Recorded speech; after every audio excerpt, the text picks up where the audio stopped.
Hello, everybody, and welcome to another episode of General Geekery. I am Brian, and with me, as always, is JD. Hello.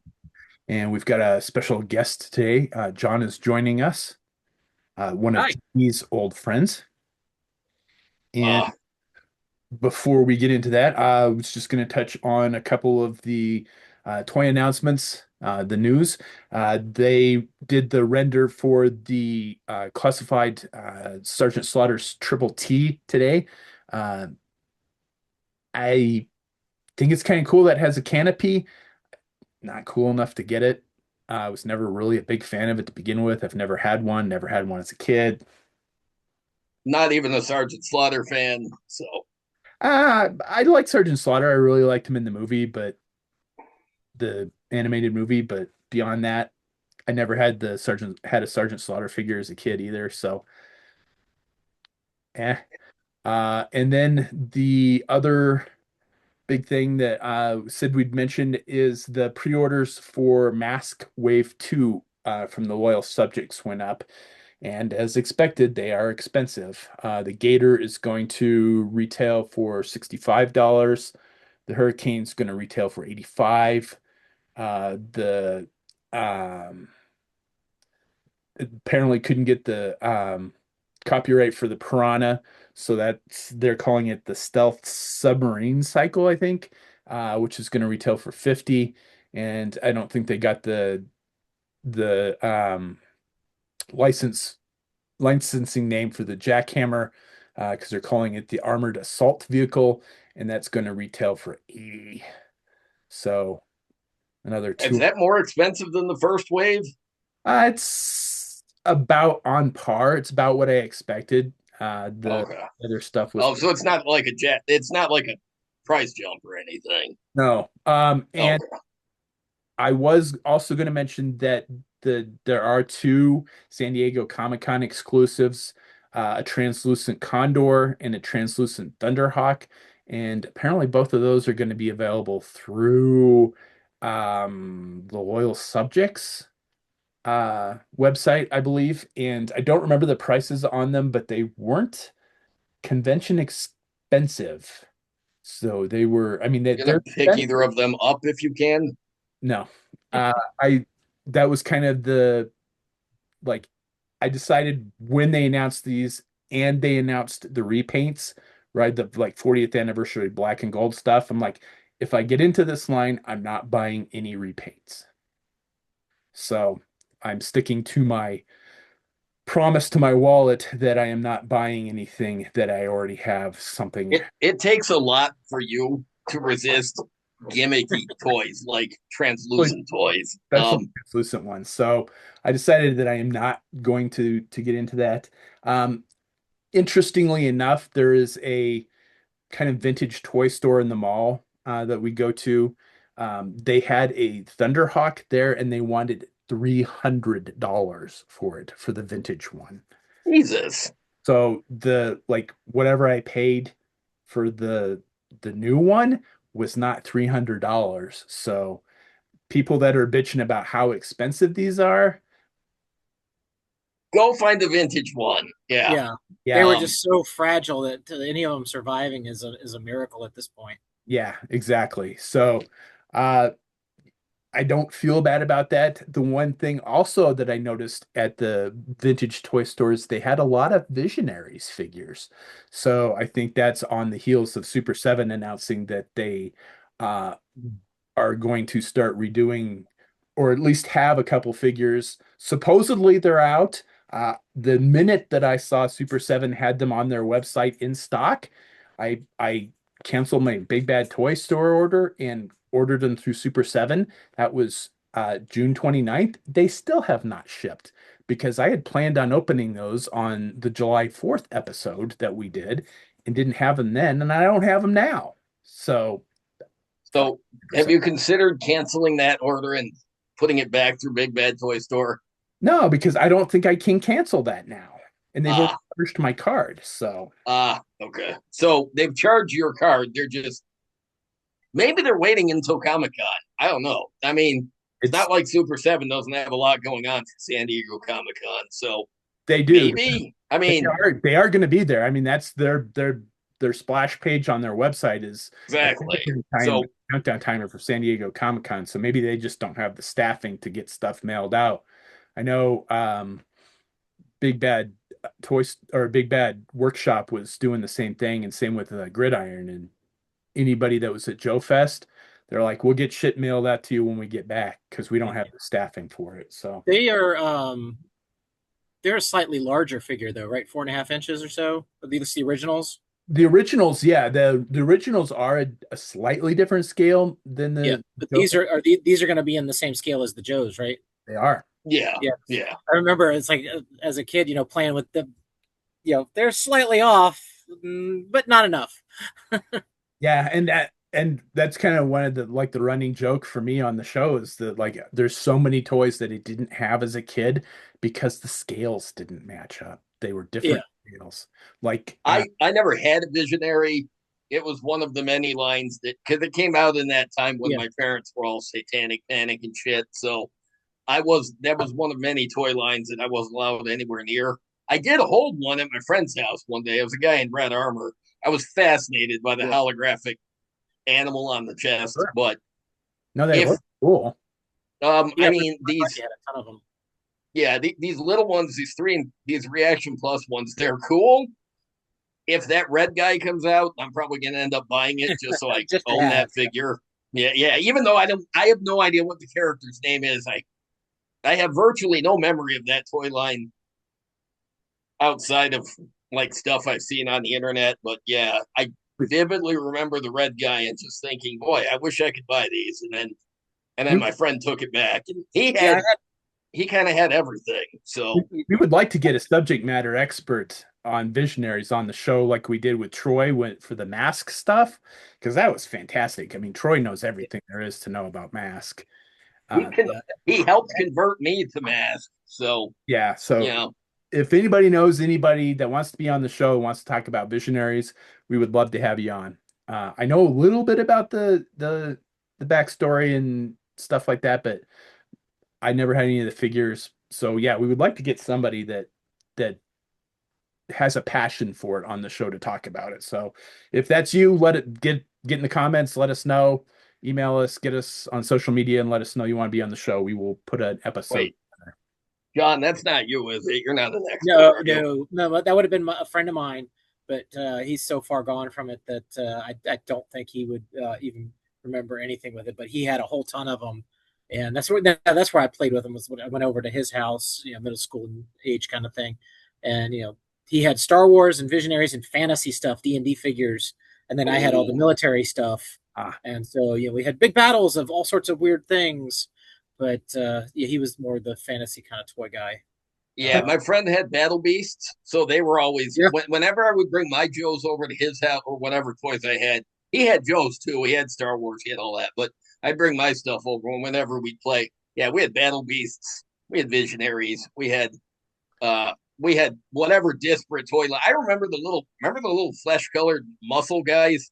I oh yeah. think yeah, we even had those in there. yeah, yeah. He was big on the battle beasts too, and so then I had a bunch of those. So I know that we had probably 2 or 3 dozen of those with including duplicates. But I they were so cheap, they were fun to grab. Yeah. I don't think I had any of them. I do remember some of them, like the deer Yep. and the buffalo. Like those, I mean, those guys were badass. I just But learning never that had those are any part of of them. the Transformers big story Yeah. is amazing because they were put out by Takara Japan as part of that. And it's just like Yeah, learning that that decades later, I'm like, that makes a lot of sense. Yeah. yeah. Yeah. When I was watching the Japanese G1 cartoons on DVD, and Yeah, all of a sudden there were the big battle battle beasts. beast. I'm Yeah, like, that fucked with me. I'm like, what? I had no exactly. idea that It they was were not connected in anything. any way to Yeah, it was not Hasbro. anything that we in the American market even thought of at the time. It wasn't, I don't think, until those DVDs really started cropping up that people even to the point where they're now happily shown and sold at BotCon with no issues. Yeah. I would really like to do a couple episodes on some of those more esoteric toy lines that from the 80s that we really didn't get into because they either just didn't get the shelf time or didn't have the bandwidth or the money, or they Yeah, like I said, the scale disparity was enough yeah. to stop me. And you mentioning that briefly, when Transformers came out, there was also Starriers, which were like Yeah, the mechs that were related to Zoids from the same, yeah, Takara line, licensed out to a different manufacturer here in the States. And they both got the Marvel Comics, Transformers, and those, and whichever one survived, survived. Um, yeah. and we that was just, 80s was such a great time for those crazy, crazy toys Yes, that just didn't make. 2 days ago. was saying that he uh tripped into Spiral Zone. Yeah, Yeah, I there's another one. I was on. There's one of those many pages on Facebook that I don't follow, but I once looked at a photo. I once looked at one of their posts, so now I'm apparently following them without following them. Yeah. Oh, I think it's Retro Toy Escapades or something. They had an ad or like a catalog um feature for Spiral Zone, Yeah. and I was like, "What the fuck is that?" I took one look, and I'm like, okay, they look pretty cool. They look like they look like Mad Max combined uh with Captain Power. Captain Power, yeah. And That's a and pretty good analogy actually, because that's about Well, what it is. I The think they were premise. designed also to fit with a lot of the old school Tonka toys. And they could is fit inside some of those big metal trucks and stuff. Because yeah, the way they because were the designed, post they had to did be Europe. mention that they were from Tonka, which is Yep. funny because if I'm not mistaken, didn't didn't Hasbro no Kenner they bought Tonka right at some point. I Kenner, don't remember who bought yes. who, but I think Kenner bought Tonka, and then Hasbro acquired Kenner and got the Tonka rights to it, which is then, how GoBots ended up in Transformers universe. All right. those crazy things. Um, yeah, and that's funny because when we were kids, GoBots were always looked at as the copycat Transformers, and now they coexist. And Gobatron, the planet, just shows up on screen Yeah. sometimes. And Don't but even yeah, get me started about how GoBots are so much cooler from a kid's point of view. And I GoBot was around first, if I remember right. I've never Um, heard Saw such something a on thing that the before. recently cartoon came first, but the toys were to brought come. out in a panic against Transformers. Yeah, But in Japan, I don't even remember which was first, whether it was the Diaclone or the Machine Robo. But I, I Because both of those lines combined to be the domestic Transformers line, right? Or they took yeah, different things from both of those toy lines and made them into, no. So right? Bandai made Machine Robo, and Tonka signed up those after they found out that Ah, Hasbro got the Takara Transformer Diaclones. oh, okay. So Um, they each got their own line, but Transformers did bring in things from other lines from other companies, such as the Bandai Valkyrie Macross jet, which became Jetfire. yep. And there's the whole debacle behind that. Oh yeah, that's I was gonna say the that's licensing issue on that's really an interesting subject I was too. gonna say that's a real quagmire, that whole thing. Yeah, I mean, I my neighbor had Jetfire. My other neighbor had this green version, and we were like, "What's?" Because he had gotten it from Japan, okay. 1985 purchase. I had one Robotech figure when I was a kid. I had Rick Hunter, and I was fascinated by it because it was built like a Joe, but it didn't fit with my Joes, but I Yeah, loved it anyways. And his flight helmet, I just kept thinking, well, how come the X-wing flight helmets aren't as cool as Rick Hunter's was? oh yeah, I I used was that a helmet, same controversial helmet. kid. I had controversial thoughts apparently, but they I don't. It wasn't until later that I found out that Jetfire was from Macross, which Yeah, was Robotech, and I was like, oh, that Rick Hunter, because I never saw it as a kid. I yeah, had that one I figure. saw I don't know Jetfire. why I had that figure, but I didn't realize they were connected. I was like, all right, so the guy with the awesome flight helmet, of course he would fly one of those. Yeah. Just a quick note on that helmet, since our customizing background, kind of what bonds us together here.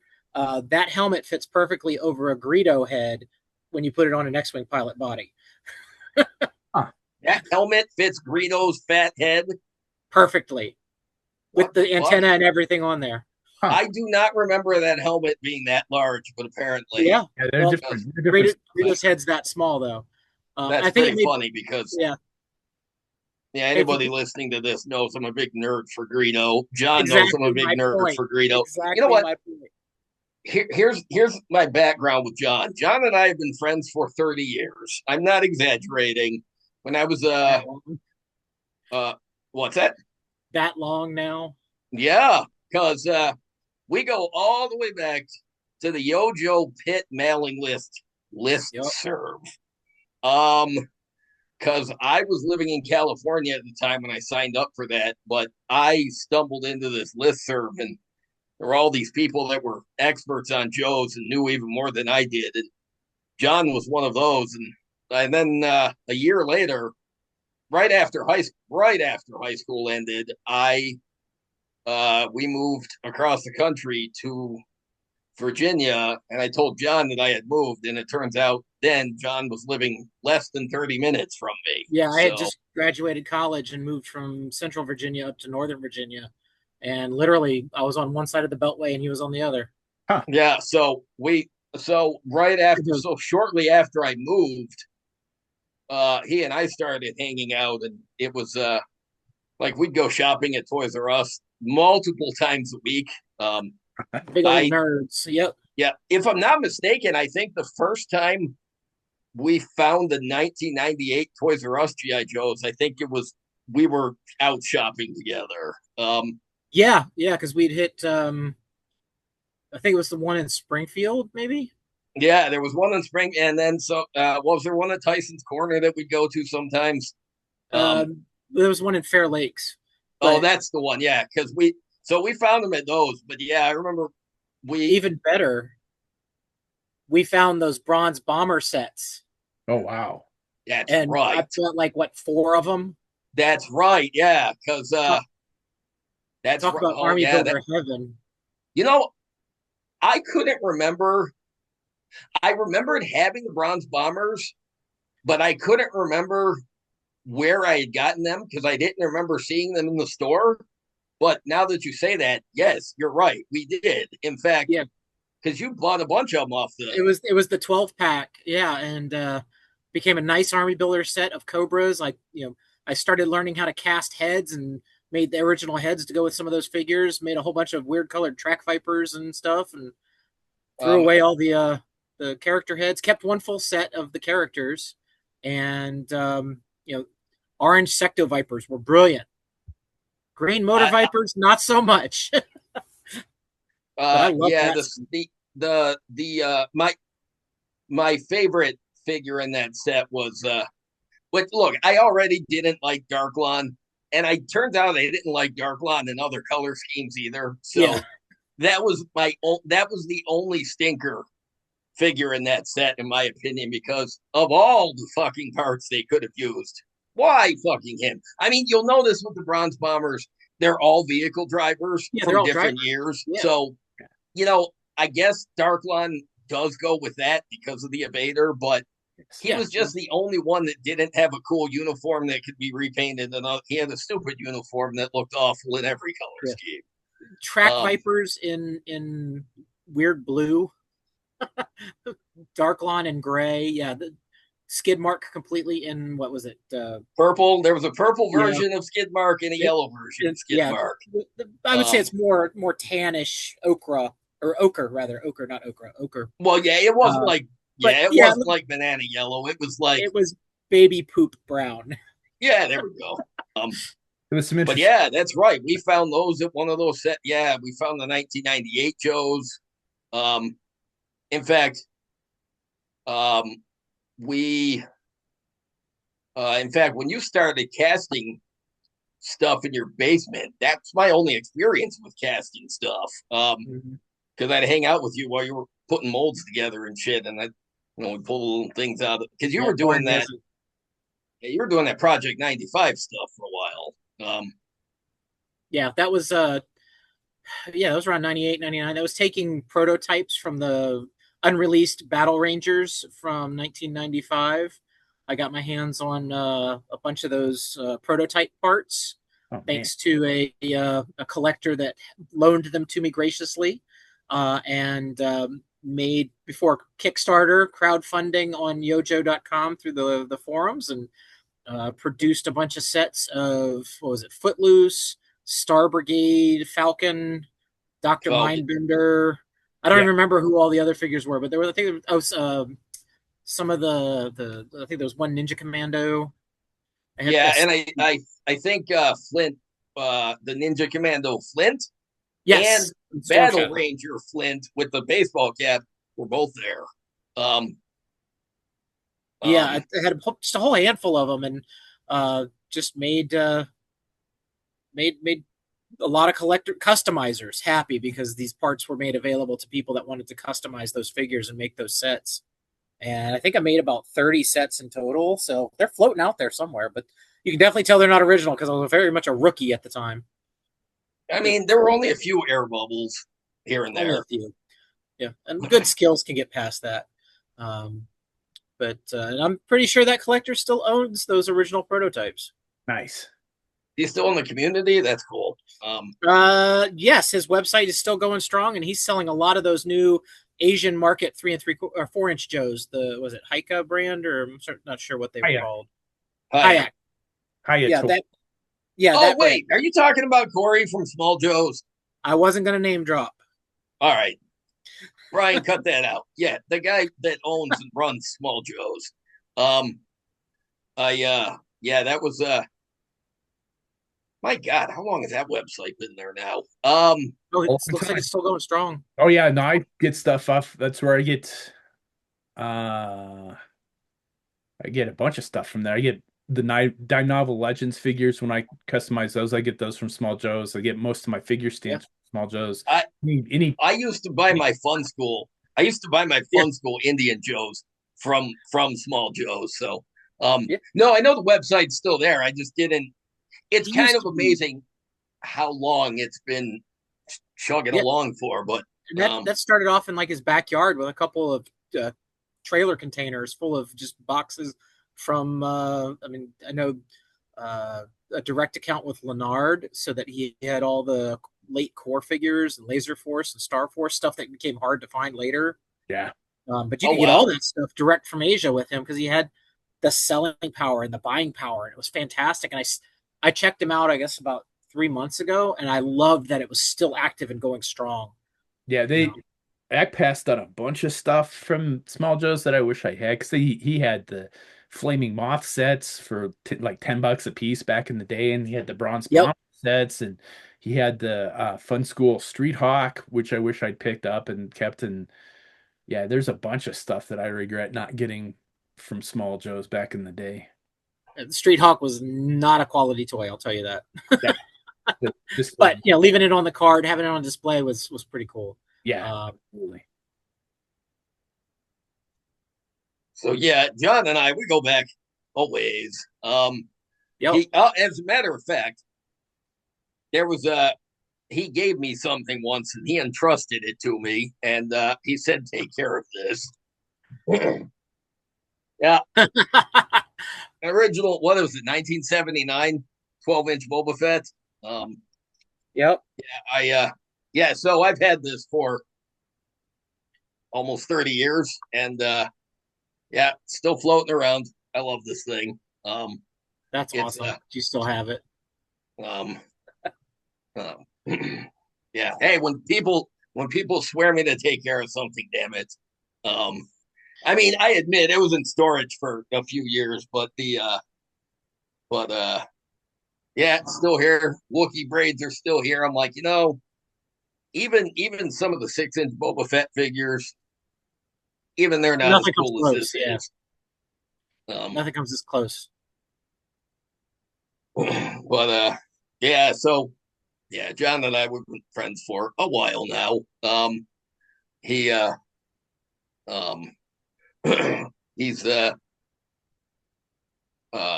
yeah, he used to have a what was it complete or almost complete domestic US collection of Joes. Um, from 82 to 97, 98, 2001. Yeah, from 82 to 91 or 2001 rather. I had everything that was available retail and most variants, if not all of them, that were known at the time, except for one of the Stardusters. And then all the mail orders. Yeah, I had all the mail order variants and all the weird Yeah, you stuff. had all the Steel Brigade. I'm like, Yeah, uh, yeah. There's more than the four now. I mean, I had the four, the airborne body, the two Duke bodies, and then the blue, the dark blue. But I know they've found more since then. really? I Yeah, didn't I know don't know. that. Yeah, I think they're up to like variant G or something. From Oh, what I've now seen. I'm curious. Yeah, they're Now I more need to Star find out Brigades about than that. Enterprises. But yeah, that's. I know they added some different variants of those, but yeah, it was a crazy collection. Much of it is on display in some of these books that I've seen floating around because I've parted it out to some people that, again, I'm not going to name drop stuff where I deposited my collection, but I've seen pictures of it going into various different books and collections and web pages and such to know that it's nice to see some of those pieces out there and tell you how stupid JD and I were back in the day. I bought a massive collection that was everything Night Force. This would have been around 99, 98, 99, somewhere around there. And it was every Night Force piece, all six, or is it total of six packs of the guys, so 12 figures, or however many it was, and then all the Yeah. vehicles, mint in box, mint on card. Oh, wow. And we sat there and opened them and built them. Yes, we did. We had a freaking blast. It was the first and only time. No, it was the first time I ever saw the Night Boomer, which was the Sky Yep. Striker, the APC, and um, the yeah, wasn't the Maggot. I can't remember what the other vehicle. Oh, the Persuader. It was the first Yeah. time I'd seen those in hand because I had a Night Force Maggot, which I just See, that used was as a replacement for my that was my first Cobra. time But owning. That yeah, was my first yeah, time owning any of it. we Is that opened. Oh, that yeah, because yeah, well, because like Brian, it was a Toys R Us exclusive. He never had any of those Uh-uh. when they were in stores. No. So yeah? I was overseas when they first started hitting the shelves, and then I moved to an area that the nearest Toys R Us was, you know, 2.5 hours away. So it was not something that we went to. So it was just not on my radar to pick them up. So when I had the opportunity to snag them, I grabbed all of those plus a um, mitten box mauler just to get the microphone for for heavy metal. Yeah, Um, sure. my theory on that is that it was the same color as the shag rugs from the 70s Uh, that all the kids lost it in their carpet at home and they got it vacuumed up. that, yeah, I can't imagine how many weapons my mom's vacuum cleaner ate when I was growing up. Enough lightsabers and blasters and GI Joe rifles to for sure, and vehicle parts and yeah, who knows? Yes, I still think there's a few buried out in my dad's front yard. um, in the driveway here in the house I live in right now, it used to be my grandparents' house. There is a Footloose figure with a broken bicep swivel under the driveway somewhere because I was out there playing with them when the driveway was getting repaved back in like 1990, and Rutro. I didn't realize that Footloose wasn't with me when I went in the house. Falcon was, but I didn't realize Footloose when. Yeah. Whatever else I brought out there wasn't. So I went out the next morning to look for him, and there was just curing concrete. I'm like, Yeah. so poor Footloose. He's um Entombed. in fact I told my son that joke, and now he laughs about some of my old toys being under the driveway. But um the memories. Um so yeah, that's right. We went bought all we had all those Night Force. We opened them all up. Man, that was fun. Yeah. If only you'd kept them in the but we didn't Yeah. know. We were young and stupid and really just wanted to open Joe's. So, Well, uh, I shoot myself over the whole thing because the when we were talking about what collection I had, I pretty much had that U.S. collection, the retail collection, loose. That wasn't even including what I had still carded from all the years of collecting and the ridiculousness of selling a box Defiant. That and the Terradrome. Again, you kick yourself for letting things go, and then but I don't have space to travel with that when I move. It's raising the family. Where are you going to put these things? How are you going to keep them safe from kids? Right. My youngest is now 16, so it's like it's easy to have stuff where they don't mess with it. But when they're running around as little ones, and space is at a premium, it's like you got to make those sacrifices, and that's the route I went. So I divested of the entire collection. I don't even think I have one piece sitting around still, but I know it's pretty much all gone to good homes because I brokered it out to friends and collectors and people I knew, and that it's all in great places. That's yeah, um, that's awesome. I mean, some of those pieces are so hard to find nowadays. You see the Yeah, people going after the big ones or the like the crimson ozone or the cinnamon ozone is the like the yep, is like the one that I see the most. I've got a buddy here in town that uh has a enormous GI Joe collection, and that's like one of the few figures that he doesn't have in his collection. yeah. And Okay, I have to say that finding those on the shelf when I saw those, I passed on that whole wave because of the aliens, and I was just like, no, I'm done. I'm done. And so I 5 years later, I get a complete set of them carded, and so I have them. I had the variant ozones and the other crazy ones from that last wave of Star Brigade, and that's uh, also Washington Redskins / Commanders yeah, ozone. yeah, yeah, Commander's ozone, um, but it was kind of like it was nice to have them, but it really wasn't. I wasn't. I found them at a Roses, of all places, Oh, and it wow. was like one of which is now a discount store worse than Ollie's. Ollie's is great, but Roses is kind of on that back end. But at the time, Roses was a top 10 Roses is still retailer. there. Wow. Yeah, we have one of like 5 stores, um, but it was Um, a top 10 retailer back in the '80s, and okay, I was buying my Transformers there. I was getting Star Trek model cool. kits. They knew me as like a teenager going to the layaway counter because every time they'd get the waves in, I put all the Action Master Transformers on layaway. I put a oh whole bunch shit. of GI Joes on layaway. You got all this stuff, and then all of a sudden Star Brigades hits there, and I'm just like, no, I'm gonna. This is just no too much. Because I'm like 17, 18 at the time when that stuff's coming out, so I'm getting ready to go off to college, so I wasn't paying too much as much attention to it. Um, but I do remember literally seeing that ozone on the shelf, multiple copies, and now it's like so done and gone. And he's like, people, I don't even know what the price is on those guys now. I just know it's ridiculous. I think somebody asked. I'd seen one a guy post recently that he had just picked up a that ozone figure carded, and he was going to open it, and I don't blame him. I think I probably would too. Yeah, if you need it for a loose collection. Yeah, and he said that he spent about $300 on it, and I think Oh, that that's not as bad as anywhere on there. I'm thinking. yeah, I think that was a extremely reasonable price for that because Yeah, that's a I've good price. seen it go for way more than that. I mean, you can get effects for like what, $10 still. Yeah, I don't know. Effects was Uh, the one that was like the art the peg warmer of that group.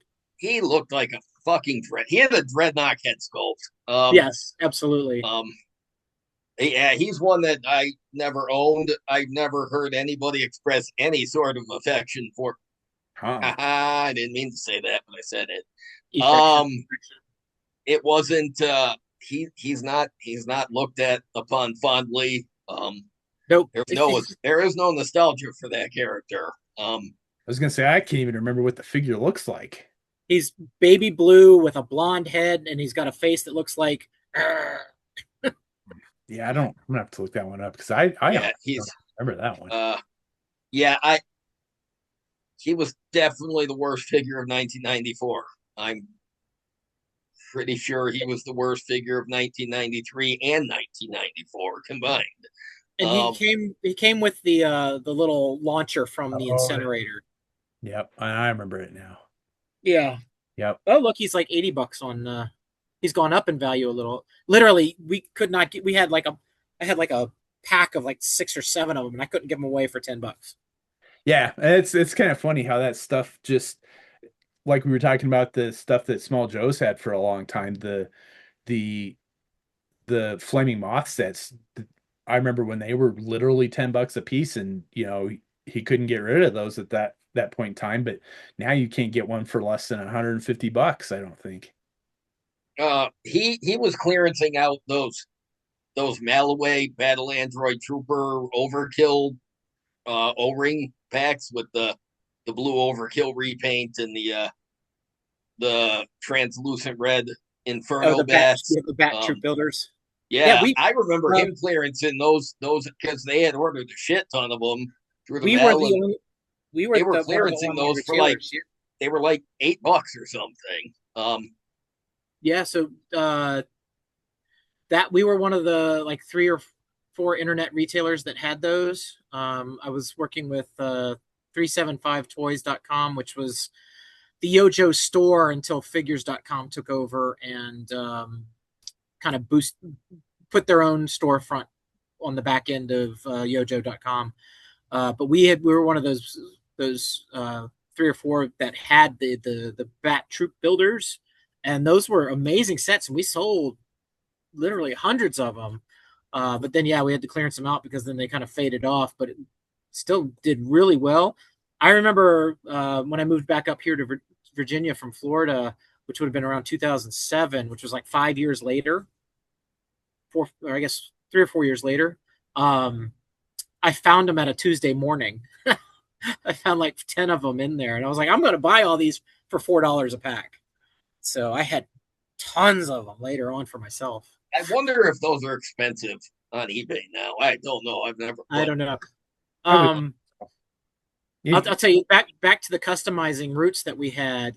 The last thing that I was going to do with that Project 95, those things to build, those little garage kit Joes at the time before 3D printing was a thing, was going to be a translucent bat to be like a stealth bat, Ah, and I had put it out on the boards on the JoJo forums and some of the other places that I was going to be doing that. I got a little knock on the door from Hasbro. The first time oh, they said anything, I've been flying under the radar. Um, you know, we kind of knew there was somebody watching the groups. This confirmed it for me, and I really didn't put it out there.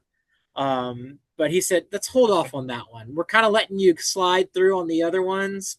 Hold off on that one. And, a year and a half later, the Inferno bats come out.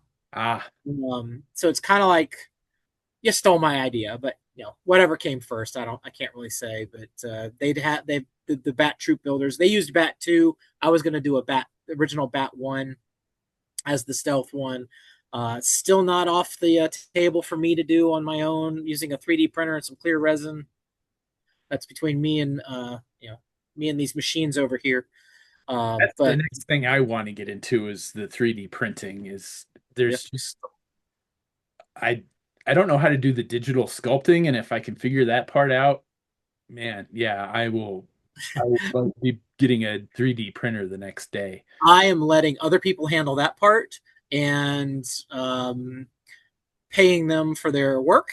There's some out there that are available that are 28 millimeter to make Warhammer armies out of GI Joes. I love that idea. Or using them with the role playing games, Sure. offering more characters than what they're actually officially producing. All the way up to you can 3D print an O-ring Joe. Just supply your rivets and hooks, and Yeah. there's even files for the rivets and hooks if you want to make them out of resin, just to make a functional, not necessarily playable, but just functional figure. And yeah, I mean, I was joking with JD, I guess a week or two ago, about one of them that I was going to make, and I have some orange resin, going to make a Listen and Fun Storm Shadow. Just print it off in orange, paint the details, and and Yeah, just have an orange Storm Shadow on the shelf, kind of for fun. Um, absolutely. not being in the position where I can go out and buy all the classified figures, which I see them on the shelf and love them. 3D printing even a mask scale Joe, scaling it down to that size, just to have on my shelf as a fun little you know fidget toy or something is Sure. kind of a cost effective thing that I can do right now. Fair enough. Yeah, Well, 3D printing is definitely the way of the future for customizers. Oh yeah, It, absolutely. yeah, it's you're gonna have to have one at some point in time if you customize on the scale that like JD and I do. And Yeah. Oh, I've kind of gotten out of the customizing for a long time, but it's more about like now.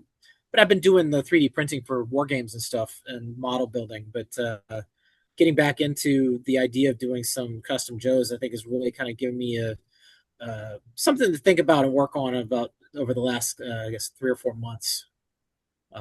But yeah, it's all kind of of a neat Ninja idea. Force in Listen and Fun colors. There you go. All of Ninja Force. Yeah. I know there was. I'd have to find out what the My Little Pony Listen and Fun colors were, but I remember they did Cliff Jumper as part of it. There was a Listen and Fun Cliff Jumper. I didn't know about yeah, this. I It forgot was that. Tripwire. Yeah, it was Tripwire, Cliff Jumper, and one a My Little Pony. They had one for Oh, I each of didn't the know there three. was a pony either. Yeah, I it was just Tripwire so fucking random. I didn't realize that there was a more to that. Wait, Yeah, what color is Cliff Jumper? I I I want to say he was just standard color, but I'm not 100% sure. Oh, thought it was Um, yellow for some reason, but I don't remember. I was probably wrong about that. um, Let's look that up real quick here. yeah, yeah, it's I just didn't the red. realize it was a Listen and Fun My Little Pony either. Yeah, he's just red. Have you ever heard the tape, the story on the tape for the Listen and Fun Tripwire? It's really bad. Oh yeah, Um, I had the tape. I had the figure. I had a loose set and a carded one for my collection, and so yes, I listened to it. I listened to the Mission Brazil tape. Yeah, that's it's just as bad. that is. I was gonna say Oh, that is maybe 10% better than the one that came with the Tripwire, but there, They were there's both that might be giving it too much credit. It is pretty bad. there's two of them. There's a yellow and a red one. So I remember the yellow one, but there was a yellow oh and a for listening fun. Yeah, yeah. yeah, it was available as both colors. The So he was essentially just Bumblebee then. Bumble Jumper. Yeah, there was talk about the Mission Brazil tape. I noticed, and I haven't seen a set of these yet. But has anybody done a full custom set of classified Mission Brazil? Because every part's available now. Not that I've seen. Don't think so. Because I Claymore was a lot of Televiper parts. um I've So seen I've seen customs of a lot of those. A few different, like various Mission Brazil customs, but I don't think I've yeah, ever seen the whole team. I haven't I'm And a seen waiting for lot that. of those, it yet. and a lot of those customs, they predated when like wetsuit and Oh yeah, mainframe became available. So you're yeah, right. Every single part for every figure in that set is now available in the classified scale yeah. Because those four were the in natural set various figures, and only Claymore was a Franken Joe. Huh. um I was gonna say I don't think I saw somebody say that they were planning on doing one, but I've never a lot of the I've I've dropped out of a lot of the classified groups Yeah, on Facebook recently because the new thing to do is make AI classified figures. And that's, I am like, I don't want to see that. I don't you I don't didn't want to see that either. I think I'm only in two classified groups, and that might be why. I'm not sure, but yeah. yeah, I follow. I have seen customs of them, but yeah, not with the official parts, not with the officially available parts, and Yeah, I not the whole follow. team. I follow the designer. His name Tony, I think, and he just left the Joe team. That was always posting up the digital renders. I love that. Love seeing that. What was coming out, 6 months down the road, yeah. um, and the like. So it was nice to be up on that. And I think he's still been posting some, even though I don't think he's officially part of that design team anymore. I may be wrong. I don't want to say they got rid of them if they didn't, but I love the sneak peeks that he would give of these things. Yeah, I've like I said, I've stopped following most of the classified stuff because everybody's doing AI renders of stuff, and they're like, "Look at this custom I made," and I'm like, "You didn't make that. You Now, asked yeah. where to do it." There's Sadly, I thought Deep Six was a custom like that when I first saw it, but then I saw it was legit. I was like, okay, that's nice. yeah, yeah, I'm looking forward to that figure. So I didn't buy that figure, but I might someday. No, Cat, you're not coming up here. Um, the it's a very nice figure that I don't need, It's but I massive. do want. I mean, the coolest thing about it is shark, sharkless, deep six. I'm like, that is the best. You get a much better deep six than the Oh, original. oh, he's posable, absolutely. And It's so yeah, I nice. mean, and I love that he's got like the accordion arms and stuff, like because it's obviously an oversized like mech suit that he's controlling from like remote, and like he's, like a, and I love that update. That is very cool. My favorite Deep Six was always the 1989 version, but seeing as how nice this classified Deep Six is, I think it's finally a Deep Six figure that is awesome, and I don't really need a version 2 update now because this actually accomplishes that. It's finally deep. He can move. yeah, He he doesn't look like he was hit by the ugly tree, Yeah. and Well, and he and it's like deep sea dive suit. It's kind of fucking amazing. yeah. The you've also got the reaction figure coming out of him with the floppy hat. yep, Oh He's yeah, gonna yeah. he's gonna be going fishing with Bazooka quite a bit there. yeah. I've got him in my pile of loot at Big Bad Toy Store. When I saw that they were going to do the Nice. comic book version of Deep Six, I'm like, I Yeah. need. It's a I don't like some of their figures, but that one is like that's pretty cool because it's completely out of the realm of all the other stuff you see because it's such a deep cut, That deep that six. that's a that's a deep six figure that is very literally 40 years in the making because Yeah. he has never existed like that in any scale in any toy line. So No, I mean, and people have been customizing him for years because Hasbro didn't make. Well, yeah, finally they fucking made one. So, um, I don't. Their colors are a little too cartoony because they are leaning towards the cartoon style with the figures. So they're not as realistic as some of the older toys, like where he would be contemporaneous with in the old line. But it's still, I think it's a very, very nice figure. Yeah, I'm looking forward to getting it. I've got it's saved in my pile of loot. I ship my stuff about once a quarter, so I think we got about 2 more months on that before.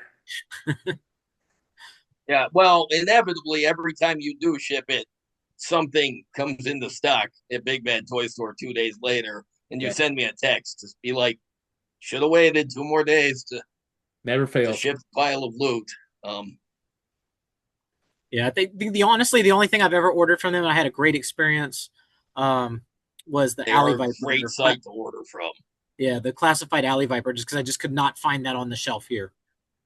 It was one that never hit Target here, Huh. and Walmart doesn't carry them in my area. Yeah, So my Walmart's the Walmarts here are very, very hit or miss on the classify. I've stopped going, quite honestly. yeah, there's one about 30 miles away that does carry them, but um, they had a massive return, I guess, from an online order where somebody had swapped out all the figures, and so Uh, there was like four complete sets of all the army builders of Frag Viper, Night Viper. Was it the All British figure Widow? swapped. All of them were Fuck. figure swapped, and That it is was shady as fuck. and there was I like hate that shit. and there was a big lob and a lifeline that were swapped as well in there too. And I was just like, and then they just put them back on the shelf. I was yeah, Of just like, course they fucking did. They don't know the difference. it's like a And they don't look. 600. They don't care. Um, Having worked loss prevention, I know that that's like a $600 net problem for that store, and if anybody sees it. So It was ridiculous. So it's like, yeah, they cleared them off the shelf eventually. So I think somebody brought it up or dealt with it, but it was not a nice sight for a collector to see. No, I hate seeing that. And that's yet another reason that I stopped I stopped really collecting stuff going toy hunting when they went to the windowless packaging. I'm like that Yeah, the you can't figure see the swaps. yeah, the figure swappers are just gonna love this. I'm like, Yeah, there's no way I'm buying a windowless figure from retail ever. I think I yeah, bought one and I didn't get screwed on that, but I the whole time they did windowless packaging, I think I bought one figure from retail. yeah. I did scrap iron because it was on clearance for like $17. I was like, I'll take the chance. Yeah. And then I got a Shockwave as a birthday or Christmas present, I think. Okay. So those are the only two windowless ones that I bought or got at uh, at the time, I believe. Outside of shopping at Ross and picking up a whole bunch of $5 ones at Ross. We Sure. don't have a Ross here. Brian doesn't have a Ross where he is. I wish I had a Ross here. Yeah, we do. Here- Ooh, Yeah, we uh, do. We have Russ. oh, you do? Yeah, I You just don't don't shop there? know. Oh, what? They don't have anything? Not usually. um, Because There's enough collectors in this town that uh, they pick it over. So oh, unless that makes sense. yeah, yeah, Yeah, I don't, because I I don't don't. like fighting other collectors for stuff, and it's not close to where I live, so Uh, I don't bother going. I I didn't don't I've realize got you. I didn't even realize you had one yeah, there. Because, yeah, but yeah, the closest Ross to me is about 100 miles away. And yeah, look, it's not a not worth long it. drive, but it's longer than I want to go just for fucking Yeah, Ross, yeah. just to no, find out that there's probably nothing there. So, yeah, we got one here in town, so it's about 10 minutes from the house, and then I got one that's about 30 minutes the other way. And I'll hit them when I'm in the area. So when you got teenagers, they all want new clothes all the time, so they love to go shopping at Ross. So I'm Sure. always in there, and I always go, all right, I'll see you. I'm going back there. We didn't get any of like the Transformer Joe crossovers, but I have gotten a few deep discount Joes, and then also a few regular Transformers, and then one of the big things I've kind of gotten into just because of my love of starships are the micro galaxy Star Wars. Oh, okay, yeah, And seeing some of the ones that pop up there are, that's a lot of fun to just be able to have something that's a TIE fighter this big on my shelf versus this behemoth on my shelf. sure. It's much nicer to have a bunch of small ships laying around. I ended up finding the um, Rise of Cobra sharks, the little Yeah, ones that didn't make it to yeah. the Ross exclusives. yeah, Yeah, yeah. I remember when those hit. I the little buzz bore looking drill. I don't remember yeah. the name of that one. Um, Moped. yeah, Nope. the mole Yeah. pod. I picked up a couple of those. I mean, I was you know out of collecting them, but those became very nice Warhammer pieces. Wow. Yeah. Sure. Yeah, I can I see think I that. still have one or two floating around in a box out in my workshop. But yeah, I Um, remember finding those. My son got the was it the Sand Snake? They're the jet that was kind of like the Night Raven, but with the brown oh snake yeah. pattern. That was We the got other thing that I got. Yeah, I've completely yeah, picked forgot. that up at I have one of Ross. those too. Yeah, I've got the sand snake. I don't have the that version of the Night Raven, but I do have the sand snake. So Yeah. I gave that to my son as like, here, see if you like Joe's. He didn't. yeah, it's not the I have a vintage Night Raven and I have the Oh yeah, sand snake, and it's like, man, it not just the same. No, does not hold a candle to the vintage one. no. My first one was the Sky Raven. So seeing it in like the silver was like beautiful. I was like, oh, I have to get the black one. Yeah, I've never seen one of those in person, the any of that stuff, the sky stuff. So yeah. I was a teenager with a job when 88, 89, 90, all those years of the like the Condor and the bigger vehicles.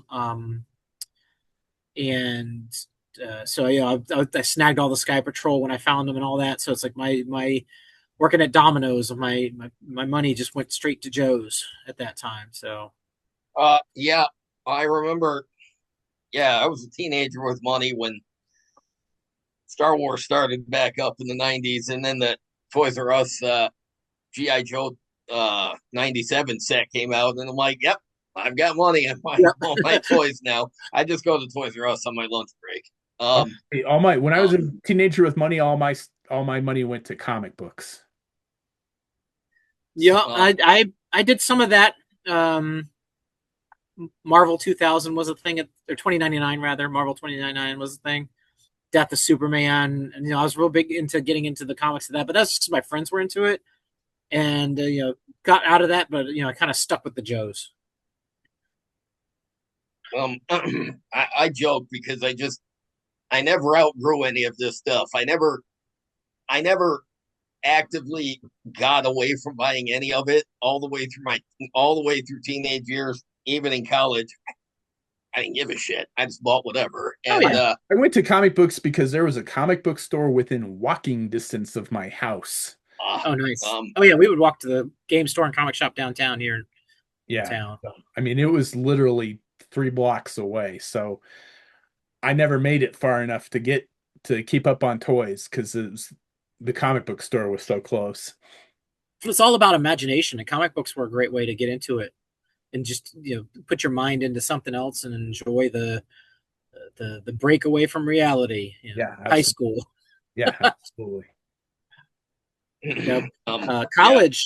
College became role playing games for me. I got into Star Wars role playing Oh, and miniature, and that's kind of what got me into miniatures. And so I, ultimately down the road, collect Warhammer. That's a whole nother ball of wax. But Yeah, it is. I used to another have a one of those massive, things I wasn't allowed near when I was a kid because, yeah, well, D&D started it. Of course, I couldn't go near D&D. yeah, But then the concept of any other role playing game was, well, for lack of a better term, off the table. So what by all that stuff about like the Star Wars role playing games and shit that I learned about came from the expanded universe and like the yeah, reference books. So um and even later on when I could buy the source, I'd buy the source books, but I never actually played the role playing game. I didn't know anybody who played it. I was buying them for like all the ship designs and the character bios and yeah. shit. They were fun Um, books, just even for the lore. And I remember sitting in some college classes that were just so dull and boring. I was just flipping through Star Wars role playing game books, just be like, I don't want to learn about this. You know, Yeah. Yeah, I didn't know anybody that played D&D either. Because one of my friend's older brothers played, and he wouldn't let us anywhere near it. And yeah, he, my friend and I tried to play it, and you just can't play it with two people.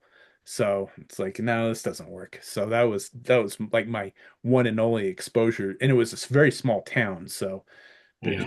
there wasn't that many people to begin with, let alone that many people that played it. So it just never went anywhere from there. Yeah, my older brothers were 5 and 6 years older than me, and uh, I was the youngest out of all of us. But my next older brother, he got it big into D&D about 12, 13 years old, and I remember sitting around painting miniatures when I was like 8 with him, and he had me playing the games with him, but I didn't understand it. I wasn't good with math at the time, and Sure. just not my thing. And then, but I remember sitting around and painting the old D&D minis, and then he was big into model kits and stuff. So, and at that time, that was around the time that GI Joe was coming out. So I was really latched on to what my older brother was doing. So I kind of got into all those same things. Uh, Star Wars was big toys. GI Joe was coming along, and but the miniature painting has just been the one thing that's kind of stuck with me, and that's where I got into. Oh, look, I have extra Snake Eyes because Snake Eyes version 2 came out. I have an extra Recondo. Let's mix them up and paint them. And that kind of got me started on the whole customizing action figures. Yep. So, um, I remember it being like 6 or 7 when I discovered that the back screw that all you need that they could come came back. apart. So really what I started doing was a lot of I'd take the troopers, I'd take their heads off, and put Joe heads on there. So the Joes were in disguise like they always fucking did on the Sunbow cartoon. They were always Yeah. infiltrating the thing wearing Oh yeah, easily, the trooper easily. uniforms. But and then a friend of mine came along and then he was taking his apart, mixing them around, making different characters. Oh. So Yeah. then when I was a teenager, I actively started customizing because I got into the Power of the Force 2 Star Wars figures and I wanted to make a couple of the customs that I'd seen online. I did attempt some of them. None of them worked out properly, but uh, I made a Grand Admiral Thrawn custom before Hasbro made a Grand Yep. Admiral Thrawn. I started though I because think I we all wanted to did. make Lando Calrissian in the Coruscant Guard uniform from Shadows of the Empire because Luke had a figure. Well, I needed Lando to go with it. So, Yeah. Um, the first thing I cast was the drilled out scout trooper head, if you remember that, to Oh, make the rebel custom, the rebel trooper from oh the yeah, yeah, the the guy from the movie. Yeah. yeah. Um, That was the first thing I ended up casting, was that head. But uh, I don't know if either of you will remember this item, but there was a GI Joe magazine back in the day. Um, I just like do remember Lieutenant just like Falcon was usually on the cover of it. this Um, predates 87, I think. But okay. Then I do not remember any magazines yeah, before there that. was these magazines. There was, and I think this is where this was, but there was a page, and I just distinctly remember this page. It talks about customizing your Joes, and it had a picture of Duke, and it, basically you take it was saying take a permanent marker and color in some of the details on your Duke figure, and it huh. showed a Duke before and then a Duke after with like some Oh, of that's fucking cool. the molded Um, details, like the wings and stuff, colored in with a Sharpie. And I was like, that's so cool. So I just remember that, and I've seen it since. I just can't remember where I saw it, but that page exists because it made me remember it was that when you were talking about like the cartoon characters, and when they put on the Cobra uniforms, and making Flint and Mutt go in, it was kind of hard with Flint because he had the ball joint neck, and then the Cobra Trooper had just the swivel oh, head. that's true. You could do it with Mutt, but you couldn't do it with. But just talking about those kind of customs reminded me of that page where Hasbro was like, "You can do this with your figures," and I was like, "That's brilliant." That's really cool that Hasbro was like encouraging that way back then in publication. That's really fucking Yeah. cool. Um, I mean, it may have been through the third party, but they had designs and licensing from Hasbro, so it was absolutely a product It that was was sanctioned, yeah. it was a So sanctioned product in the early to I guess mid '80s. that is really cool. Yeah, the only Joe magazine I remember, it ran for probably a couple of years, but I just remember almost every cover had Lieutenant Falcon beating the shit out of Well, some of the Cobra. those were all pieces of artwork done by I believe it was Dave Dorman, Yeah, for and the he did a lot of those character arts for the card backs of those years. He did the puzzle, I was gonna like say he did all the royal puzzle puzzle stuff. sets, Yeah. but he did those, and then he jumped in on the Star Wars art and did the Dark Empire covers and a whole bunch of other novel covers and stuff. Yeah. Probably one of my favorite artists out there. But yeah, he really got. I remember reading an interview with him where he did a lot of the early Joe sci-fi stuff as they were leading into the 88, 89 years. I think he did some of the like pack in flyer art too. Yeah, So like especially like the 87 one because I think he did the one for like anything that had the Defiant on it. yeah, He he was very big with them that during that time. yeah, no, that I remember there's that one specific piece of art with the Defiant, and then you got Dress Blues Gung Ho, Falcon, and Fast Draw of all the fast draw. characters Yep. Yeah, with the and it's that's like the that was a little profiles fold out. Yeah. Yeah, and like it's really cool to look at now because well, first of all, the art's beautiful and Fast Draw looks so like his face shield looks amazing. Yeah. It's because just it's got the targeting scope on it. Yeah. Yeah. Oh, yeah. Yeah. And it's amazing. And it's just, but I just remember, or I just realized years later that early on they wanted Fast Draw to be like a new popular character, but he never quite caught on. Falcon Yeah. and Gungo stuck around though, but yeah, poor Fast Draw. He was on so much merchandise that year, and then largely He was forgotten about later. I really hope Classified has Fast Draw planned at some point because he was my first 87 Joe. Okay. um Because I remember that out of that year, I was just like, this has got to be the coolest guy because he's got this giant missile backpack. Right. Yeah, So, he was and then, kind of beefy for the figures yeah, time and a lot just of accessories. kind of And, accessories. and Falcon was my least favorite because he was just the most boring guy out of the bunch.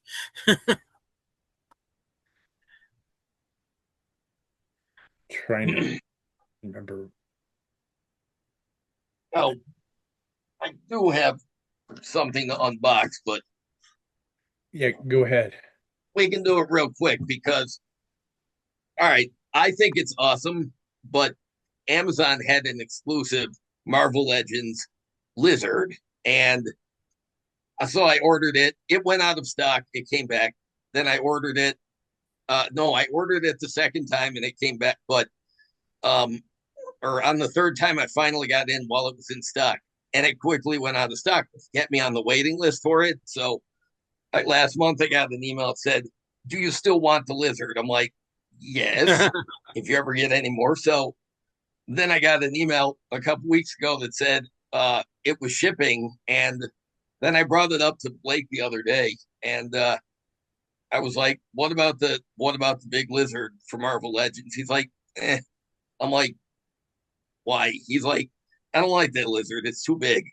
All right, fine. And I'm gonna unbox him on the show, and he's mine. So he's he's basically the Todd McFarlane lizard Not a very from good picture of it. Can't. um Your lighting is shit there, man.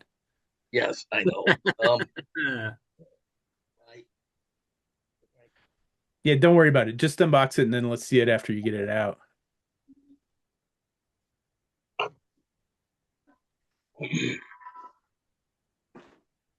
Jesus, it is huge.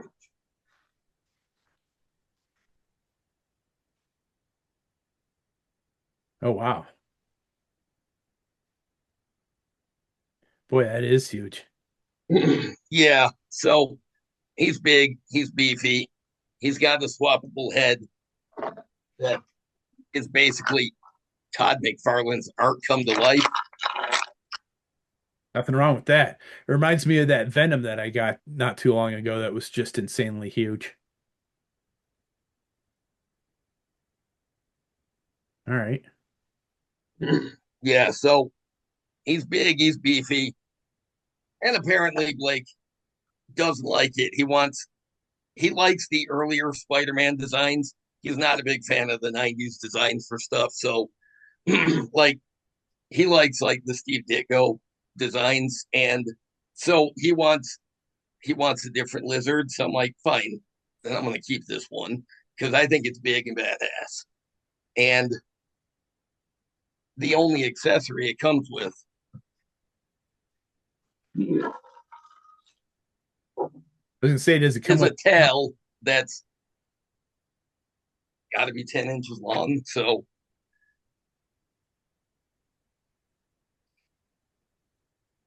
is it flexible at all? yeah, it's got two articulation points Ah, in it. okay. Um, I didn't know if it was like soft and had a wire in it or if it had articulation. so yeah, he's big, he's badass looking. Um, and that's it. There's nothing else to it. I admit he was even bigger than I anticipated. Like when I pulled him out of the shipping cart, I'm like, oh, I didn't realize he was like so wide, I guess. But What do you have handy to put it next to it to show scale?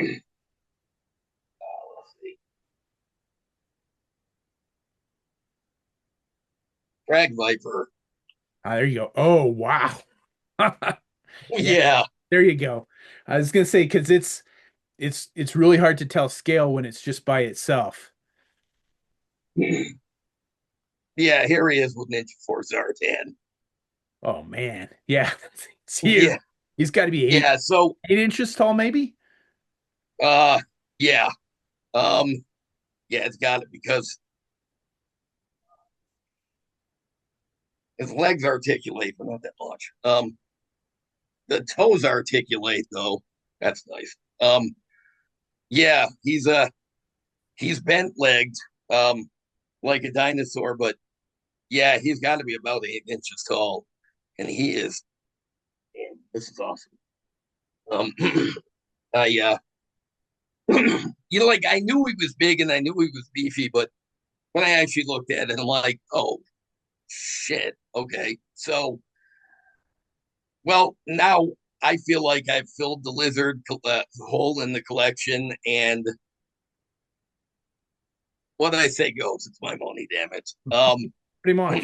Yeah, Uh, this is one of the rare opportunities I don't have something to unbox myself because I just did my big bad toy store order and I'm waiting for the Visionaries to ship. I had planned on opening those on like 2 episodes ago and they still haven't shown up.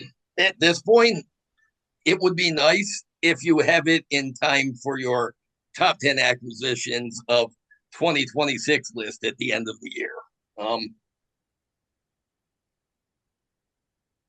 um, So I wonder if I'm curious to see how they are, how decent the figures are because any time that they kind of do something like that, put a toy that I remember from a kid in that I didn't have into the scale that I like, that is instant win for me. So I am curious to see. I'm really curious to get these figures. It is um, one of the more it's for his for the wide range of stuff that I collect, and the Operation Monster Force stuff, kind of the higher end, and G.I. Joe Classified in the middle, and the Hyatt Toys G.I. Joe stuff. This is kind of the lower end of the quality, but it's like one of the more anticipated ones for the year for sure. um, I guess, I just applaud that Super 7 is taking some of these obscure lost toy lines and making these figures and scaling them all together because Yeah, that's kind of it cool. it's very clear that some of the people working there and deciding on these things probably had some of the same issues you did with, oh They're god, the all our scale is age. Yeah. wrong and I don't want to play with it. So Yeah, and I'm um I'm hopefully optimistic with the track record Super 7 has at putting out the Reaction Plus lines. I mean, they're on their seventh or eighth wave of the G.I. Joe figures that Yeah. there weren't that many visionary figures to begin with. So well, I'm and thinking that we might get them all at some point. they're on their fifth or sixth wave of Micronauts, I think, including that time traveler and a couple of different color schemes and like some really crazy designs, and they're just pumping out new Micronauts and making these expensive molds, and they're just so. I really feel like as long as people order the Visionaries, that's going to be Keep another doing one it. that you'll just keep Yeah. seeing waves of them. Yeah. And And I honestly, expense aside, I don't even think I could keep up with if I was completist or Super 7 or anything. I don't think I'd be able to keep up with how often they actually put out waves of these reaction plus Joes. And then if I was buying any of the others to go with, like Back to the Future, I almost ordered one of those Martys. I almost did. I didn't, but and like they have the Universal monsters and shit that are in the reaction I plus really over at want. nine. I had It's to like pass on those because I'm like they're gonna make a bunch of these. They're super expensive. I love the Universal Monster stuff, but I'm like, I gotta pass on. not jump in. Yeah. Yeah, um and they're on their like third wave of those too. yeah, and they look amazing. Yeah, And like I see pictures that people post all the time with the with the with the figures from the various lines, and oh, they mix beautifully, and So I'm very curious to see these visionary figures standing alongside the Joes too, because Yeah, it was it's gonna be the really first hard for time me that they're on eye level with each other. yeah, it was So really hard for me to pass on those Universal Monster figures, but I did. I can imagine because you love monsters and you love those specific monsters. And but yeah, it was just one more rabbit hole. You just said I can't go down. Yeah, because they did four in each wave, and they're on their second or third wave, and they're $25 a piece. And I'd be $200 or $300 into that rabbit hole at this point in time. I'm like, Yeah. no. Not with not with Operation Monster Force coming along every so often to Yeah, mail you 6 or 7 figures at a fucking time. yeah. Um, and that's just a wave of those. So, but Yeah. Another old school line to jump back into that really kind of energized me a little bit, but I couldn't just jump into it just due to the cost was Eagle Force, the old Mego Yeah. mask size figures from 80 81 that predated Joe just enough that it was the type of thing I was into that when Joe came along I kind of dropped Eagle Force, but still had a bunch of the figures that they were doing them in scale with the you know the anniversary edition Joes and the like, that it just would love to have collected all of those, and they ultimately I think ended up with 4 5 6 waves of those as well. They're still making them. Yeah, They're planning on coming out with some more of those figures later this year. yeah, and they hit on all the old characters plus some new ones, children of the old ones, and it's I Yes. thought it was such a great take on that, and they incorporated so many new ideas they got with some of the original designers, and just the way they jumped back into it, you know, wholeheartedly. I think is something that was missed on some of these others. That really seems like the reaction team, they've got that passion too, Yeah. and they're still a little pricey, but they're not as expensive as the Eagle Force figures had been. Yes. yeah, But sorry, the tongue is articulated on this lizard figure, and I just ADHD'd about it. I was like, this is amazing. It's so unnecessary, but it's amazing. It's like that detail of that giant venom that you got the Game Reverse one with the clear plastic slobber piece that fits around the teeth of Venom. It's so unnecessary, but so awesome. But yeah, I you know what these retail toy lines that they're just they're feeding nostalgia, and it's Yes. really awesome because yes, it's very clear that despite the price, which they can only help to a certain point, they're very clearly giant nerds like we are. And I some of this stuff like Micronauts, those predated me when I was a kid. Yeah. I only knew about them through pop culture later, but they're awesome to look at now. Um, um, so yeah, and Eagle Force was one of those when I was a kid. Yeah, they were just far enough. I was just young enough, and they were just far enough ahead of GI Joe that those were never ever on my radar mm-hmm. until yeah, Eagle Force returns with that Kickstarter. I mean, and now Yeah, it's amazing to see them all the characters that didn't get released in the original Eagle Force line that they now exist as toys. Because if I remember right, what little I've learned about Eagle Force is it was only around for a couple waves, right? And it was it Yeah. was 2 years, two um waves. and like they had more planned, but it never happened. Correct. Yeah. Um and it was just a lost toy line until Fresh Monkey Fiction came and Yeah, pretty much. breathed Yeah, new the life into rights it in a very big way. Um, were kind of out there, and they got with the right people to get the rights to do them, and they've done a phenomenal job with them. Yeah, um, absolutely. I supported oh, that. They did a first Kickstarter to generate funds, but the first Kickstarter was basically just a card set, and all you got was like card art in like playing card size from the original characters, and I bought into that 100% just because it was so cool. We had And the creator on the show for the Kickstarter. yeah, and I had hoped to go further into that, but I just life, the universe, and everything gets in the way. Yeah, we had Bill on the show when that Yeah, Kickstarter for the figures launched. We've that's been pretty cool. Yeah, because I remember those.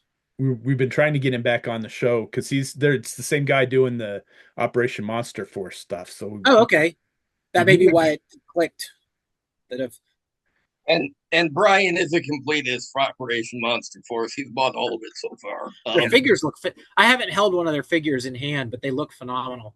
Oh I yeah, I have one of them. It's awesome, but it's not a rabbit hole that I'll let myself go down any further. yeah. I don't have any sitting here. Everything's on the shelf. I got everything put away yesterday. That down, put all the new stuff up on the shelf yesterday. Yeah, So nothing sitting close to the computer to hold it up. yeah. Anything I have left has still been in storage just from cramming everybody in the house. Yeah, I can understand that for sure. I think that's about all we got for this particular wait, episode. wait. We have What? a guest on, sir. Oh, yeah, yeah, yeah, yeah. Our Okay, general geekery questionnaire, sir. sure. Yeah, Okay. Um, in fact, this general geekery questionnaire, it started off inspired by the Colbert questionnaire for Stephen Colbert. And this is now the first time we're giving this quiz, which we've changed. We've tailored it to general geekery a lot, but some of the original Colbert questions are still there. And this is the first time we're asking these questions of somebody in the wake of the Stephen Colbert's late night show going away. So I was gonna say I don't know that we've done it this year. I don't know if we've no, we haven't. here. So this year has gone by very fucking quickly so far. Yeah, I can't believe we're halfway through fucking July already. yeah. It's my birthday Um, next I week. hope I can do it justice. um,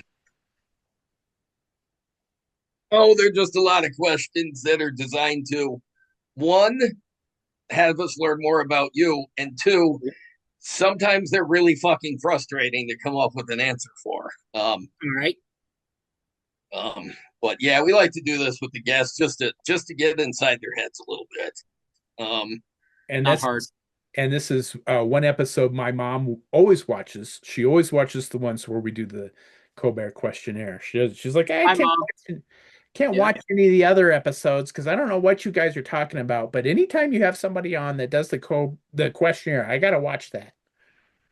I'm like, all right, thanks, mom. All right. What do we got?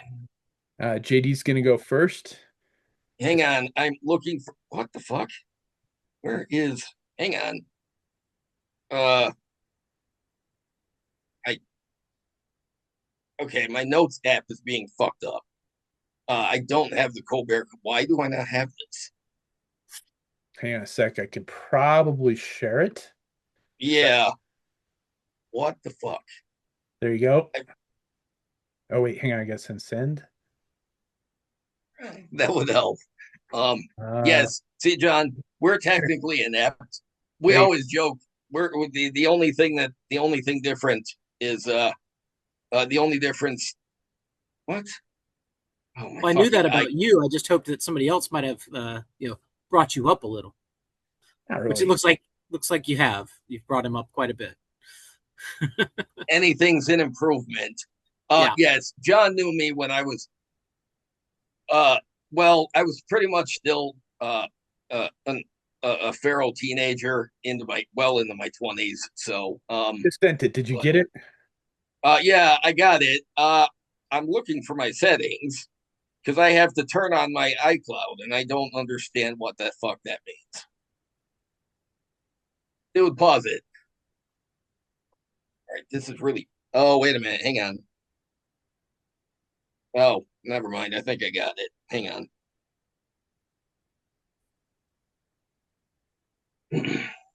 All right.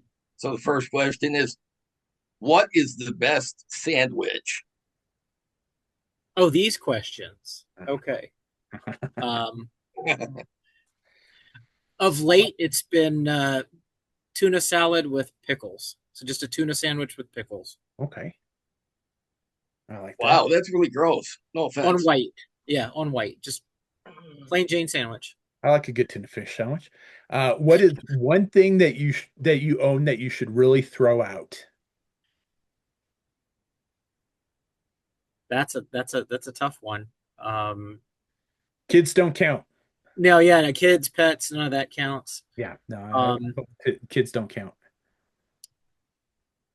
there's probably some iPhone boxes out in storage that probably need to go away.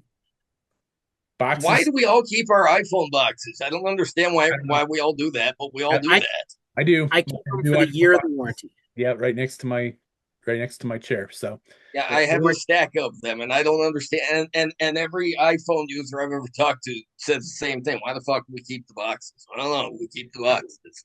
Once the Uh, warranty's up on it, that box goes away. I probably haven't purged in a little while though. fair enough. let's see. Boxes does What? seem to be the number one answer for that question, though. Boxes, What's yeah. that? Boxes seems to be the number Oh one. yeah. Oops. Shit. What is the scariest animal? Oh, um, in my neighborhood, it is a sick groundhog. We, we'll see a few sick groundhogs um, come through the neighborhood that you just have to dispatch them. I live out in the country, so Fair enough. that's the scariest thing because they can mess with your pets. Yeah. Oh, okay, I was gonna ask, are they like zombies or something? But Pretty close, pretty close. Rabies, I'm guessing. Do what? Rabies, I'm guessing. No, I can't remember the term for them at the moment. Okay. But Uh, yeah, we've had a coyote here in the past few years, but far less issue than a sick groundhog. yeah, I can see that. Let's see. Coffee. How do you take it? Coffee, usually with a pack of hot chocolate in it. I Okay. was calling those the poor man's cafe mocha. Yeah, absolutely. interesting. Yeah, no, I've heard of that before. That makes I, sense. I would need at work. I would need a caffeine jolt, so I'd grab the cup of coffee. We had it out for customers, so I'd grab the cup of coffee, grab the pack of hot chocolate to make it palatable, and I'd be good. Yeah, I don't like the coffee taste either. I got to disguise it. Um, um, have you ever asked someone for their autograph? Yes, uh, two people, and they were both at Smithsonian events. I went to 4 Smithsonian events during my time up volunteering there while my dad was volunteering there. The first one was the author of The Physics of Star Trek, Ooh, which Wow. Lawrence Kasdan, I believe, was his name, or something. Lawrence Krauss. Kasdan was actually Star Trek related. Lawrence Krauss, I believe, was the guy that was the physics of Star Trek. It's just a physicist that wrote a book. Let's just say I'm happy I don't have that book any longer because his name is on a particular list right now that's not very popular. yikes. Yeah. The second autograph that I asked for was Leonard Nimoy. Ah, Oh nice. shit. I got to attend a speaking event where he was on book tour, and that was through the Smithsonian as well. And got to do the meet and greet afterwards, and got his autograph on that copy of that book, and had that for that was I Am Spock, his follow Ah, up to his autobiography I Am Not Spock, where he actually wholeheartedly took the legacy of the character home with him. Um, and the other two events that I went to, I worked on the Star Wars exhibit as a volunteer, oh and shit. That you was didn't know that. that. I did that while I knew you up there. You didn't know that? Yeah, but I don't wait. I don't I remember thought I you got working you in on there. that. I thought I got you in there one day. Maybe, possibly. I don't know. We had a lot of misadventures, so Yeah. that was probably one of them. Um, and the other one was a George Lucas speaking event. Did Ah, not get his autograph because he wasn't autographing anything, but That's I not did get really to a go see. surprise. I did get to see George Lucas at the Smithsonian. So Sweet. Oh shit, that's amazing. Yeah, pretty awesome. Can you Um, tell I am Team Star Trek and Team Star Wars? There's no fight there. there's Yeah, no fight there. God damn it, thank they you. can coexist, and they're both fucking awesome. Yeah, So absolutely. That's we're both that way as well. So, what do you think happens when we die? Well, I hope that I get to be a part of a body farm where my body can be just decomposed for the help and health of others in the long run. But I personally don't really think our consciousness does anything. We exist and then we don't exist. Fair enough.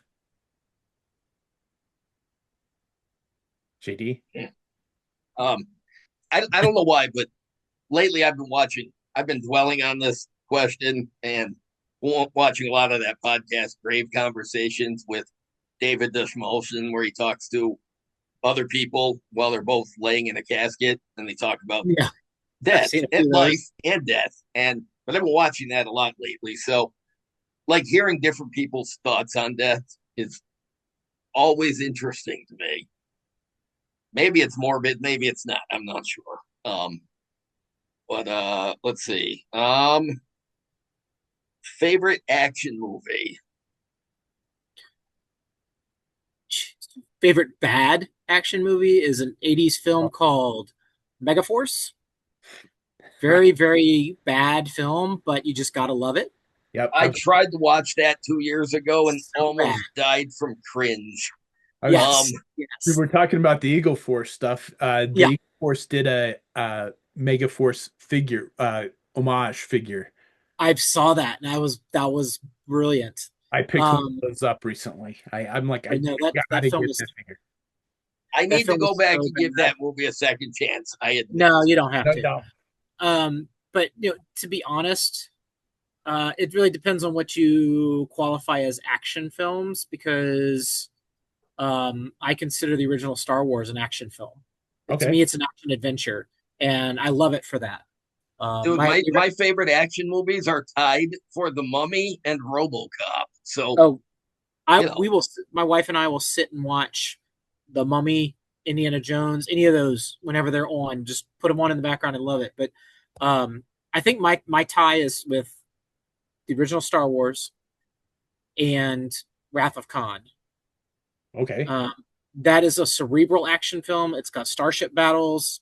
It's got one of the best soundtracks for a starship battle ever, in my opinion. Wow. And That, the beauty shots of the ships, especially after battle damage, is just phenomenal. yeah, absolutely.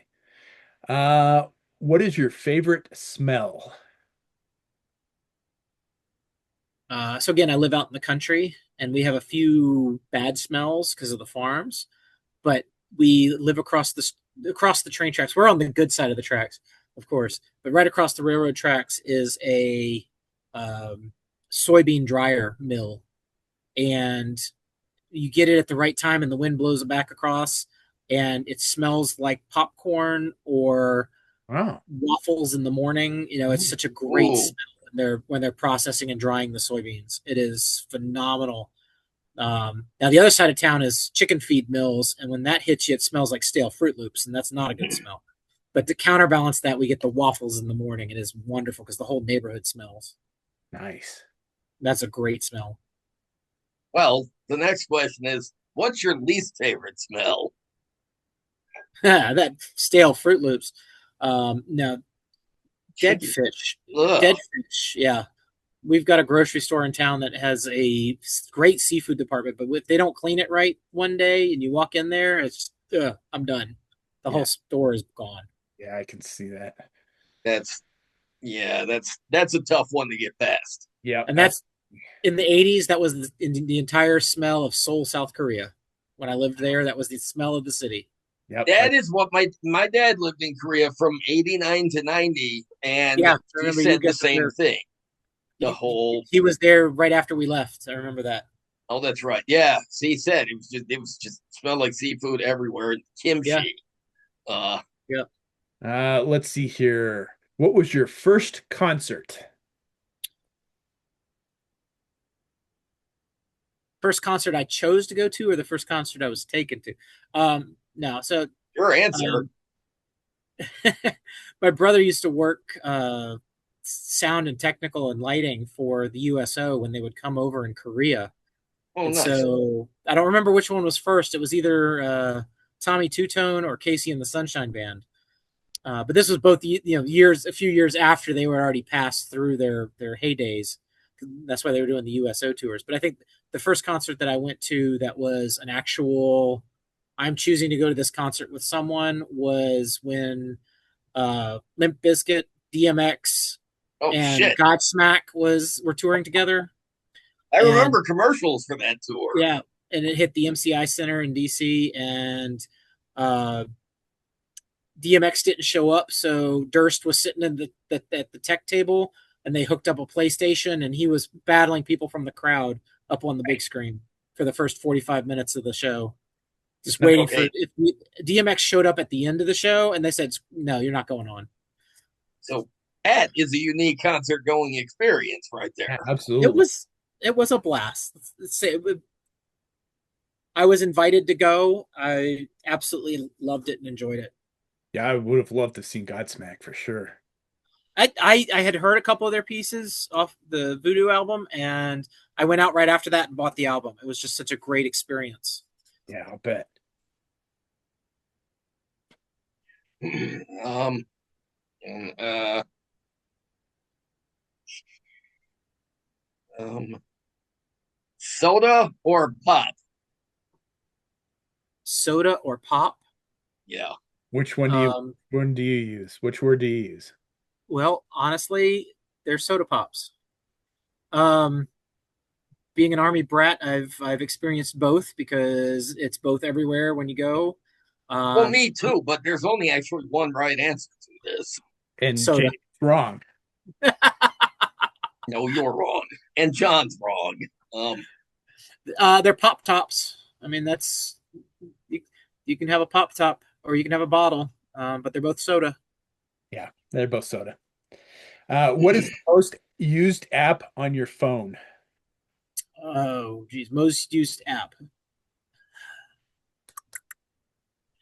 Probably just the message, just texting people, Text Messenger. keeping tabs with the kids all the time. Yep. Outside of that, it's probably Life 360, keeping tabs on the kids at all the time. Tracking where they are, knowing who's going to be home when to make sure dinner's ready. Because I've actually been out of work for 2 years. I've got a rare kidney disease at the moment. Ah, Great little segue into why I am where I am. But I'm able to be the stay at home dad, gotcha. and that allows me to track who's going to be where, when, know when people are going to be, and have dinner ready for everybody. Um, All right. House full of teenagers that all have jobs. Finally, well, most of them have jobs. We're working on the other two. and you do raise your own chickens because again, you live in the country. So Not anymore. really, This was what you did this, that for years and years? What made you stop? I did that for 13 years. Oh, Just again with being sick. okay. I am actually on the transplant list for a kidney. Ooh. Uh, I do dialysis every night. I have a catheter port. With Mhm. the catheter port, I can't actually interact with uh, Ah, chicken poop and stuff and that animal makes sense. Okay. things. So the kids have Um, to take care of all the pets. So I can't. We just decided to literally let the chickens loose, and some of them joined the neighbor's flock, and we just kind of let them go. And but it was a lot of fun. It was a great learning experience. We processed and made our own chicken, roast chickens out of the chickens. Uh, Yeah, sounds Kids good. grew up raising animals, and so it's been a great experience. But yeah, I don't do that anymore. understand. Ah, I didn't realize. So Yeah. okay. Well, it was just this spring that we stopped. That's all. Ah, So okay. So yeah, I was literally gonna say, 2 months ago, we offloaded the last batch of them. did you used to name the chickens just When the kids were younger, yeah. For me, they were breakfast, lunch, and dinner. But yeah, we used to name them after presidents. So when the was kind of weird though when you take the chickens to process them and you cut their heads off. It's like, which president did I just chop the head off of? Um, and let's see. What song plays when you walk on screen?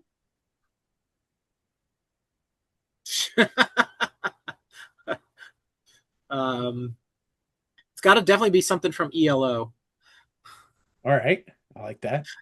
but not the stereotypical like ones that you hear all the time, like Mr. Blue Sky or something. It's just Oh yeah, no, it, or the Bee Gees. I like the One or beat. the other. You know, Maxwell Silver Hammer. I think I'm humming that one quite a bit. Fair enough. That's I like it.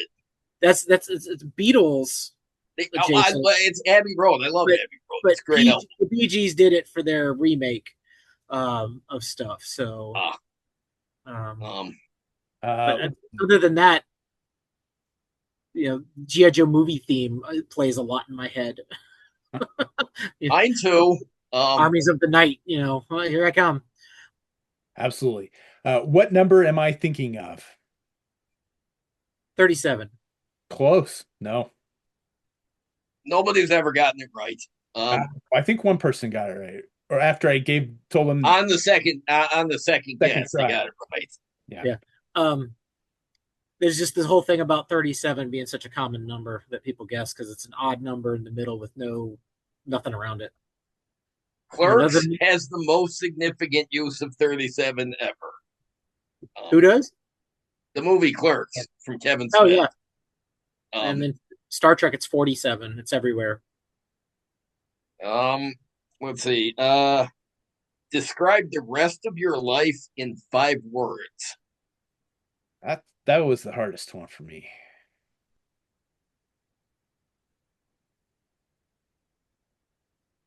Praying for a living donor. Yeah. Okay. I can see that. And I'm in need of a kidney. So if you're watching this and you want to be a living donor, reach out. Fair enough. And if it's not even for me, it can go to someone else. And um, you know, some people have offered and it's just not worked out yet. And I've been thankful very much for them.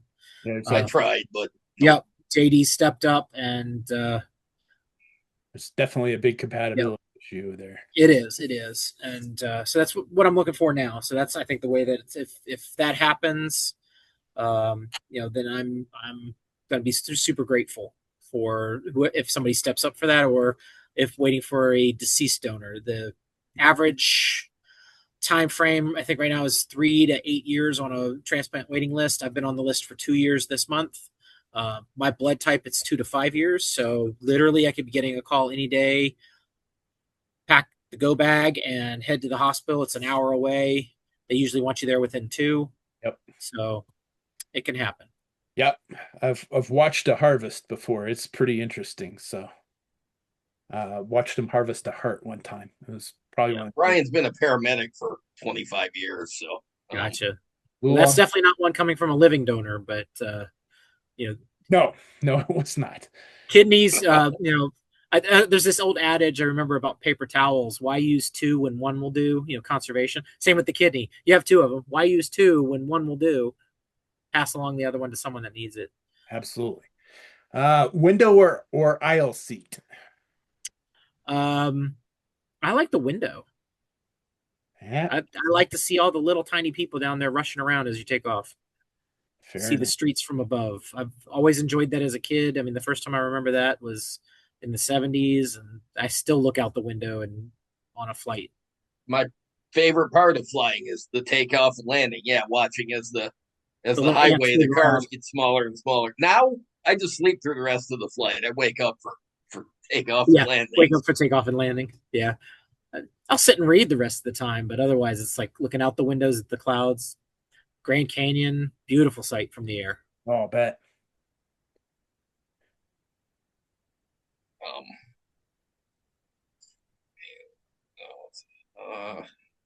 Um, best action figure Best action figure? of all time. No pressure, but good luck.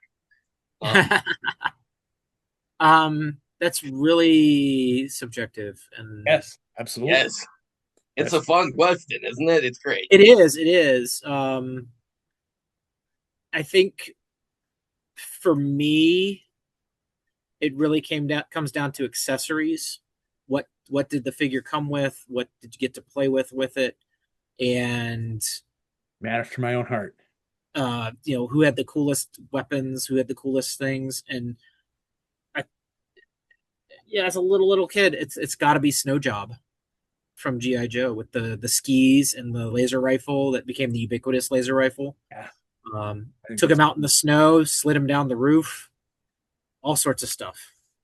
Great play factor. yeah. I don't know that. It seems like somebody else answered that question with that figure before too. I'm not 100% sure, but I don't think you're the only one that's picked Snow Job. So Yeah. I would. I know we've sung the praises of that figure in various I conversations think we were Yeah. talking about it on the last show. Actually, we were talking about Snow Job. because yeah, he was Brian's third or fourth GI Joe figure, Yeah, right? Yeah. Yeah. So Yeah, and I mean, it's all about, and that was, I think, the thing about the Joes is that it was all about the accessories. I mean, I had yeah. He-Man figures. None of them. I mean, They usually the pick the one accessory. Cobra Khan where the spray pump on the head, that was a Yeah, great one. Um, I There's just so many lines out there. It's hard to say outside of what I've bought or owned. What I can't compare a lot of them because there's a lot of fantastic sculpts. There's a lot of fantastic artwork on them. yep. But play factor is what it really is because they're toys. Yeah, that's what makes it a definitely a hard question to answer. Yeah. Uh, what is your favorite custom that you've done? My favorite custom. This is not a question by Stephen Colbert, by the way, just so we're no, clear. I, oh, I no, yeah. figured this is where you guys had your flavor to it. Yes. Um, so back in the day, um, there was supposed to be a fire team, like a fire fighting team, come out for GI Joe. It was part of like the '95 or '96 slated stuff for the future, Okay. and I toyed with a bunch of customs for that, and you know, Fun School Barbecue was already perfect colors for that. I did a blowtorch where I just took them and painted them up in red and black. But I made a new character that was a smoke jumper, Oh, nice. and I think he was one of my favorites. It was Outback's head mainframe, Mission Brazil mainframe, so it was the tan shirt instead of the gray. Okay. It was a lazy It was a lazy custom, lazy bastard custom. Those are Other hard. To me, other it's than the hardest customs to make. other than the hair, painted the hair black with so it was Outback's head with black hair and black beard with a little bit of gray to it, and then the monkey wrenches pants where it was got the patches and everything. Sure. And the accessories were from some Johnny Quest figures. It was a biathlete rifle and an axe, and it just came together so naturally and quickly that he was like, "This is the team. This is what it is." And so it was just a little firefighter team. He was a smoke jumper for it. That's Nice. really fucking cool. Yeah. I like that concept. Smoke jumpers are they're brave souls. They're crazy. Yeah. It's awesome. Um, oh, let's see. One geek growl. If money, let's say money's no object, and it could be Space really object either. whatever geeky thing you would actually want to own. Oh, money not an object, and I want to own one nerd item. Yep. Yeah. Space is no object either. You don't have to worry about where you're going to put it. Okay, I think this is gonna probably hit Brian right in the heart. Fantastic Four #1. Ooh. I would have to go with the Fantastic Four #1 just to say I had it. As Yeah. soon as you said that, I see the big green monster breaking through the sidewalk Yep. of New York in my Yep. head. It's iconic. I have an Iron Man #1, so that is definitely one of the Yeah, girls' collection. I have a Ghost Rider #1 too. So I think the oldest issue of Fantastic Four I had was 12, and it was like a 2 or a 3 reader copy, sure. and you know I had some in the '60s and '70s, '80s, and then I started at. I don't know if you remember. There was the embossed cover with Johnny the Human Torch on it, and they did it in white and red, and I think they had a silver version of it. It was when they started doing embossed covers in the 90s, and it was kind of like the revamp. That's when I started, and I went back and I just got some story pieces here and there, but I did grab some older issues. Nothing of note, just stuff that was under $20 here and there. Sure. So I think I maybe had about 10 or 15 older issues. That's Uh, how I put from my first Iron Man collection together because yeah, I got in late 80s, I think 87 or 88. So it was not a very popular title at the time, so all the back issues were fairly cheap. yeah, and that's the thing is Fantastic Four was still it was on the fringe of what was popular. I think Yeah. they were just keeping it going just because. And I remember I had an issue where they killed the Silver Surfer in it, just on a random small panel off to the side, and they were like, "Did that really happen?" And I think it was Chris Claremont or somebody at the time. Okay. Yeah, it happened, and they bring him back for other things, but it's like he had written him out of the story and just kind of killed him off. Unceremoniously, Yeah, he served his last serve. Um, dispatched him as part of a larger battle, but it was just so off. It was like a tiny panel on the corner of the page. Huh. And it's the perfect segue into our next question, which is, who is your favorite comic book artist? Jeff Senior. Uh, Right now he's doing the reboot, the Energon universe reboot of uh, Transformers. okay.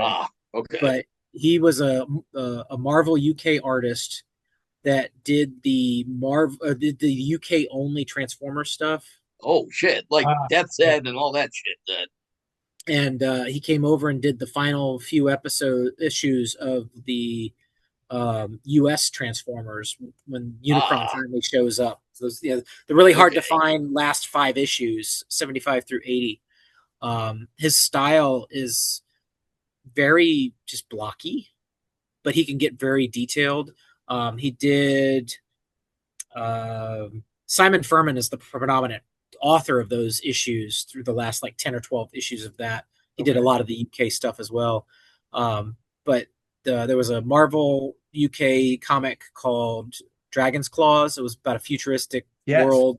They were Yeah.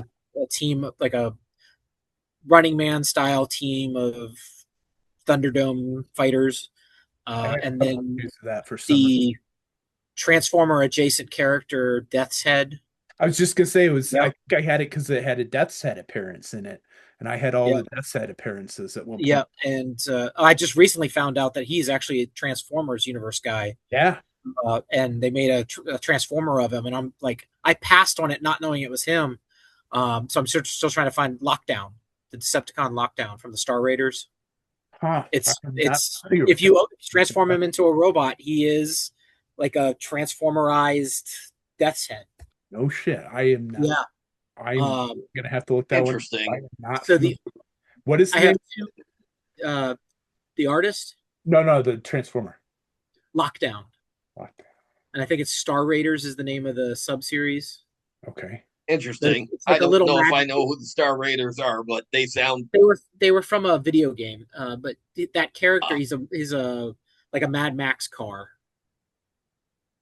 Huh. and he's a bounty hunter in there. But they couldn't use the name Death's Head, so he's Right. called Lockdown. Huh. I was not familiar with that. Yeah. So I have 2 Marvel action figures, and they're from the older Marvel Legends figures, the I guess 5-inch, 4 or 5-inch size. One is Doctor Doom, and the other is Death's Head. Remember when he first came out, I was like, I've got to have that figure. So he is on the shelf down in my workshop. He's like the only action figure that I have on display, I think, in the entire house at the moment. I know they did one a couple of years ago because that's the one I had, but I didn't know there was one that predated that either. Oh, this one's probably, I mean, he's like 5 inches tall. He's probably 10 years old or so. He came with the shield and the axe that hook on his back. Yeah. But yeah, he stands about, just much smaller than the current stuff. Huh. I'm not. It's very much in scale with the old, a lot of the old Toy Biz figures, I think. The Secret Wars figures? Yeah, I think so. He's definitely in scale with the Super Friends figures. Yeah, so Secret from Wars. The 80s. Yeah, and the Toy Biz stuff later. It was all the 5-inch. Yeah. Blake likes He's to got more look at the old articulation. Toy Biz figures and laugh at them because, like, the Yeah. first Toy Biz X-Men figures were real derpy, but he loves to Oh, look at those and laugh. I'm like, hey, that was all we had back then. yeah. He was definitely after that. He wasn't a Toy Biz figure, but he was much more closer to that scale than the new stuff. Okay. All right. Um, All right, JD. let's see. And uh, your favorite music soundtrack? Serenity, Firefly movie. Okay. Yeah. Um, I picked that up on vinyl as well. So I had it in my car on CD, but the CD players don't exist in cars anymore. Yeah. But I've got the album for that, and I'll play that. Just it's nice mellow music. It's got a good thing to it. Just love listening to that. That's a good choice. I like that. It's ultimately a zombie movie in space, but Yeah. Yeah. That's hard to argue. Uh, who is your favorite superhero? Superman, just Superman. That's a pretty not an And uncommon answer, I think. yeah, I mean, I grew up with the Christopher Reeve movies. Yeah. I watched Smallville. I read the comic books through Death of Superman time. Yep. And I took my youngest to see the movie last year and absolutely loved it. Uh, excellent. I think All-Star Superman is one of my favorite just go-tos for when I want to read a good, just solid, good to me, a perfect comic book has fantastic art and a good storyline. In the All-Star Superman series, I don't think anything beats that. Yeah, I've heard lots of good things about it. I haven't read it myself, but I've Highly lots recommend. of good things. Highly recommend it. And I am not the biggest DC fan in any way, shape, or form, but the All-Star Superman is probably one of the best comic runs that has ever been made. And I think that's it. That's all That we is got. the end of the quiz. Yeah, I think that's all we got for this particular episode. We got San Diego Comic-Con coming up in less than a week. It happens on just over my birthday. We will probably be doing some sort of uh, announce announcement show for San Diego Comic-Con. So we I usually would imagine. we do As every long as we're both conscious, I would imagine. Because there's gonna be a lot of nerdery to talk about there, and yeah including movie stuff. So the some of the exclusives that I've seen ahead of time that are coming out.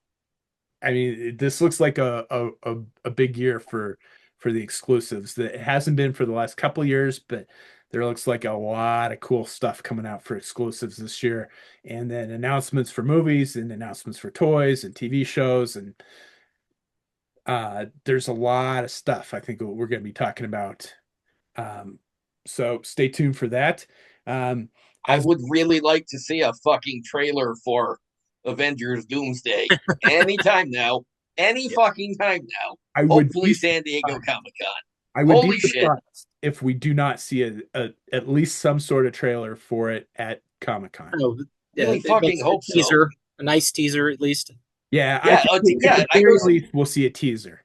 Yeah, Yeah. because they had those. A few months ago they had a couple of different ones, and then there's just been nothing since. And I'm like, my God, can we see something?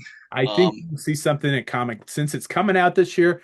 I would Yeah. be very surprised if we do not see something at San Diego Comic-Con this year. So as always, please do that fun social media stuff. Like, share, subscribe, comment below. And as always, thanks for watching. Yeah. John, Absolutely. thanks for joining the show with us. No I problem. It's appreciate been this. I know it's been a long time coming. Wait, mention your Kickstarter real quick. Oh, Your GoFundMe. yep. Sorry. So um I do have in a GoFundMe that we've just started. It's something my wife and I have toyed with for a while. Being out of work due to kidney disease has put us in a real hard place. Hang on. I have had to unload much of my collections over the last few years to help keep up, and raising five kids is tough. Uh, the bigger thing, if you can donate a kidney, fantastic. Would love to have someone come out of this willing to offer one up. If not, we are looking for just if there's a way to that someone can financially help us here and there, that would be wonderful. Every little bit helps us pay down where we've gotten with medical bills and the like. Kidney disease affects right now. There's 89,000 people Jesus. uh, on transplant waiting lists. God I'm just damn. one of many. It's the most common needed kidney, and it's not from lifestyle. It's not from uh, you know bad living environment. It's genetic health issues in most of the cases, things that are just predetermined by who you are, and that's what it is in my case. Learn more about IgA nephropathy. Learn more about kidney donation, living donation. I can post a link along with this to the UVA here, University of Virginia, information about that, along with the GoFundMe, in case anybody is generous enough to help out there. Um, I will but I'll put a link to the GoFundMe in the show notes. yeah, I'll provide you with all that so that we make sure that people are aware. Yep, absolutely. Sorry, Anything I had to get that on the show. Sorry. Yeah, well, no, I appreciate it. yeah, no, we've got a regular in our district that's on I don't she won't make the list because hers Yeah, was the lifestyle choice, so they won't put her on the transplant list, but we see her, I don't know, 5 6 times a month. So yeah. on the ambulance. So Living with dialysis is rough but manageable. yeah, yeah, it really is. Yep. All right. I think that's about it. So as always, thanks for watching. Thanks, Thanks, guys. everybody. Thanks, John.